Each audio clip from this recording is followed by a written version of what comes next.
বর্তমান যে বৃষ্টি বাদল হয়ে গেল আমাদের এই আমন মৌসুমের শেষে, অর্থাৎ ধান যখন আমাদের পাক এসে গেছে, দেখা যাচ্ছে যে আমরা 10-15 দিনকার মধ্যে আমরা ধান কর্তন করব। এমন তো অবস্থায় দেখা যায় যে আকাশের বৈরী আবহাওয়ার কারণে ধান শুয়ে পড়ছে।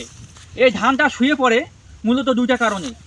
এক, সেটা হচ্ছে যদি কোনো ধানের জমির পাশে গাছ থাকে, অর্থাৎ ছায়াযুক্ত জায়গায় ধান হেলে পড়ে। এবং আরেকটা কাজ হচ্ছে যে সেটা হলো যে আমাদের রংপুর অঞ্চলে একটা জিনিস দেখা যায়, সেটা হচ্ছে কি যে আমরা যখন ধান বাইর হয়ে যায় সেই সময় আমরা এমওপি বা পটাশ সারটা ব্যবহার করি। এটা কিন্তু একেবারে একটা কুসংস্কার। অর্থাৎ যখন ধানের ঢেস আসা শেষ হয়ে যাবে সেই মুহূর্তে যদি আমরা পটাশ সার উপরিপূরক করি, এটা ধানের জন্য উপকার হয় না, বরঞ্চ ক্ষতির কারণ হয়ে দাঁড়ায়।